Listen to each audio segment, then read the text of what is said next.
नमस्कार, मी रामेश्वर जामगे राजमुद्रा news live मध्ये आपल्या सर्वांचं हार्दिक स्वागत करतो। आज आपल्या सोबत काँग्रेसचे काही कार्यकर्ते आहेत आणि ते त्यांचा प्रचार करताना दिसत आहेत। नेमका आपण आज जाणून घेऊया की काँग्रेसचं नांदेडमध्ये वाळ काय आहे आणि काँग्रेसचा जो नेता होता अशोकराव चव्हाण भाजपमध्ये गेल्यामुळे काँग्रेस दबडायला आलेला आहे का ते त्यांच्याकडून जाणून घेऊया। सुरुवात, तुमचं नाव काय? फिरोज खान। ही काँग्रेसचे कार्यकर्ते आहात, काँग्रेसचा प्रचार करताय। काँग्रेसचे नगरसेवक आहे, प्रतिनिधी यांचे आहे, नगरसेवक आहे। 8 प्रभाग क्रमांक 8 चे आमचे आहे, नगरसेविका आहे। मी प्रतिनिधी म्हणून काम करतो। तुम्हाला काय वाटतं की काँग्रेसचा एक मोठा नेता आणि नांदेडमध्ये ज्याचा दबदबा होता असा नेता आज भाजपमध्ये गेलाय, त्यामुळे काँग्रेस कुठेतरी डबघायला आले का? कांग्रेस दबे में दादी उछल गई। अशोकराव जाने से चिखलीकर का खराब होगा, चिखलीकर दब गया। अशोकराव के जाने से चिखलीकर दब गया। अब इसमें आताच्या निवडणुकीमध्ये आहे, पण कालच या ठिकाणी प्रकाश आंबेडकर यांची सभा झाली। प्रकाश आंबेडकरांनी बोलताना असं सांगितलं की राहुल गांधी यांचा जो पीए आहे, त्यांचा जो पर्सनल असिस्टंट आहे तो मोदीचा एजंट आहे असं सांगितलं। म्हणजे राहुल गांधीचा पर्सनल असिस्टंट मोदीचा एजंट असा उल्लेख केलाय, तर कुठेतरी राहुल गांधी मोदीला मॅनेज झाले तसा अर्थ निघतो का? अर्थ निघायची शक्यताच नाही तसा।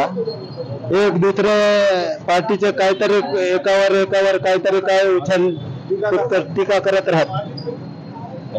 आता मागे बघायला गेलं तर वसंतराव चव्हाण यांची नांदेडमध्ये सभा झाली। त्या सभेमध्ये वसंतराव चव्हाण नांदेडकरांना समजले नेमकं काँग्रेसची जागा निवडून यावी यासाठी काँग्रेसने कोणती रणनीती आखली? रणनीति कांग्रेस की पूरे पक्ष जो है, शिवसेना, कांग्रेस, राष्ट्रवादी, ये भारी पैमाने पे नांदेड़ शहर में ये हो रहा। अच्छे पैमाने पे वसंतराव कम से कम 1 लाख की लीड से जीत के आएंगे। 1 लाख के लीड से वसंतराव जीत के आएंगे।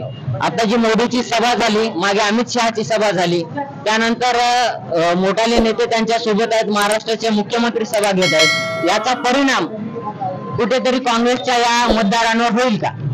काय व्हायचे परिणाम कुछ भी नहीं हो रहा। अमित शाह ने खुद बोल के चले गए, पूरे हिंदुस्तान का प्रचार अलग दिख रहा, नांदेड़ शहर का प्रचार अलग दिख रहा। उन्होंने चिखलीकर का कच्चीकरण करके चले गए, उससे कांग्रेस का वोट परसेंटेज बढ़ गया उल्टा। नक्की ज्या ठिकाणी काँग्रेसचं अमित शहामुळे काँग्रेसचं मतदार वाढलं असं यांचं मत आहे। यानंतर अजून आपल्या सोबत काँग्रेसचे पदाधिकारी आहेत। तर तुमचं नाव काय? मी मुंतजीबुद्दीन आहे, काँग्रेस नांदेड शहर महानगर प्रवक्ता तथा माजी नगरसेवक आहे। आणि सकाळपासून मी आमचे माजी नगरसेवक फिरोजभाई हे दोघे नयाबादी, शिवाजीनगर आणि या मेन रोडवरचे जे सगळे व्यापारी आहे, आबादीमध्ये लोकांना आम्ही भेटले। काँग्रेसचे जे 5 सामाजिक जो योजना आहे, काँग्रेसचा जो मॅनिफेस्टो जाहीर झाला त्याची प्रत आमचे नांदेडचे उमेदवार वसंतराव चव्हाण साहेब यांच्या प्रचाराचा पॅम्पलेट आम्ही घरोघरी जाऊन पोहोचत आहे। आणि सध्या वसंतराव चव्हाण साहेब आणि महाविकास आघाडीसाठी पोशाख वातावरण आहे आणि कमीत कमी 2 लाखाचे लीडने वसंतराव चव्हाण साहेब हे विजय होतील। मनोरंजनाचं प्रबोधन, करमणुकीचं उद्बोधन, बातमी अचूक, माहिती बिनचूक, पाहत रहा राजमुद्रा न्यूज लाईव्ह।